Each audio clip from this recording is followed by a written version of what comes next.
मंगल जी, अगड़ी जातियों पर क्यों इतने हमले हो रहे हैं? नहीं, देखिए, जाति कोई भी हो, सबसे बड़ी बात है कि बिहार में कानून व्यवस्था का राज खत्म हो गया है। अपराधी का मनोबल बढ़ गया है।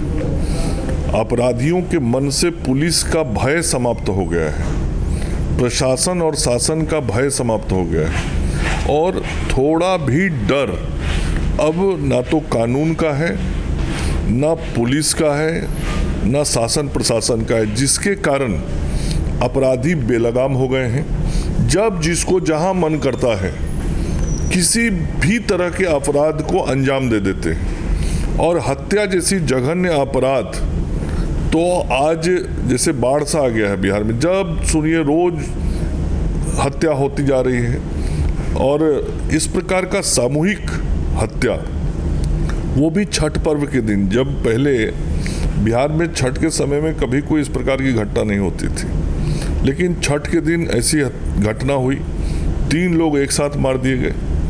और इतनी नृशंस हत्या के बाद सरकार के मुख्यमंत्री चुप हैं, गृह मंत्रालय उनके पास है, सरकार के अधिकारी और मंत्री चुप हैं, कुछ नहीं बोल रहे हैं।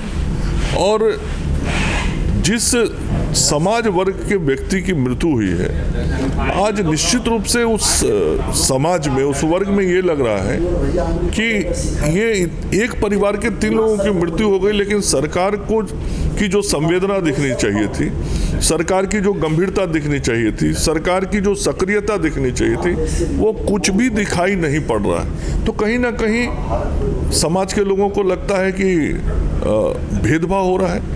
अपराध में समाज के आधार पर भेदभाव करना ठीक नहीं। किसी भी वर्ग के व्यक्ति के साथ या किसी परिवार के साथ ऐसी घटना होती है तो सरकार और शासन को समान भाव से व्यवहार करना चाहिए, जो इस घटना में नहीं दिख रहा है। गोपालगंज में करीब 4 लोग जहरीली शराब से मरे हैं, उनका FIR तक नहीं लिखा गया है। उनके परिवार को डराया जा रहा है कि कहोगे कि शराब पिए थे तो तुम्हारे ऊपर ही केस हो जाएगा, फंस जाओगे। ऐसा क्यों? आखिर FIR तो FIR होता भाई, करना चाहिए, पुलिस का ये काम है। यही तो दुर्भाग्य है ना, जो मैंने कहा कि पिछले 1.25 साल से बिहार में एक बार फिर से कानून व्यवस्था की स्थिति चौपट हो गई और 1990 से 2005 का जो राज्य था उसकी सारी घटनाएं आज ताज़ा होती जा रही हैं। वो यही है, उस वक्त भी यही होता था। घटनाओं के FIR दर्ज नहीं होते थे। FIR दर्ज करने के लिए थाने में पैसा दिया जाता था। उस वक्त थाने में गुंडा बैठते थे। आज भी थाने में अब गुंडा बैठते हैं। थानेदार उनको उठ के सलामी मारता है जो अपराधी होते हैं। आज अपराधी अपराध करके थाने में पहुंच के बैठा होता है और जिसके घर में घटना घटी होती है वो FIR दर्ज करने के लिए थाने के बाहर गेट पर बैठा होता है, उसको कोई पूछने वाला नहीं होता है। और ये जो गोपालगंज की घटना घटी, ये तो बहुत दुखद और हृदय विदारक घटना है। जिस परिवार का कोई व्यक्ति मर जाता है, फिर उसके परिवार के बच्चों को कौन देखेगा, उसकी पत्नी को कौन देखेगा। वहाँ भी जो घटना घटी है गोपालगंज में, उन परिवारों के जो महिलाएं विधवाएं हुई हैं, उनके जो बच्चे हैं, उनको कौन देखेगा।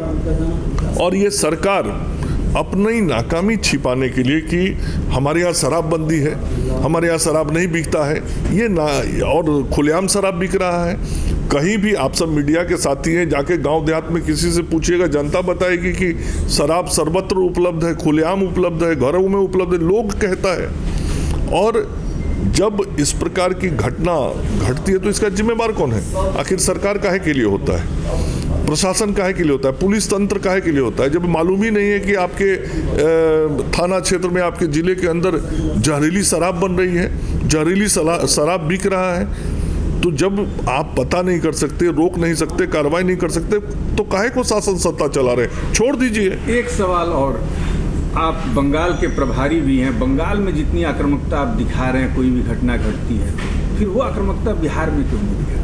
बिहार में भी पूरा पार्टी आक्रामक है, कोई व्यक्ति आक्रामक नहीं होता है, पूरी पार्टी आक्रामक है, हर घटना पर आक्रामक। सक्रिय हो जाते हैं आप बंगाल में? नहीं, चूंकि बंगाल का प्रभारी हूँ इस नाते जिम्मेवारी होती है। यहाँ भी प्रभारी, यहाँ भी पार्टी का मैं वरिष्ठ नेता हूँ और वो वरिष्ठ नेता होने के नाते जो जिम्मेवारी का निर्वहन होता है पूरी तरीके से करता हूँ। क्या उम्मीद है बंगाल में इस बार? बंगाल में तो इस बार ममता दीदी का बहुत बुरा हाल होना है और जनता में बहुत गुस्सा है, आक्रोश है और बिहार भी अब बंगाल के ही रास्ते पे आ गया है।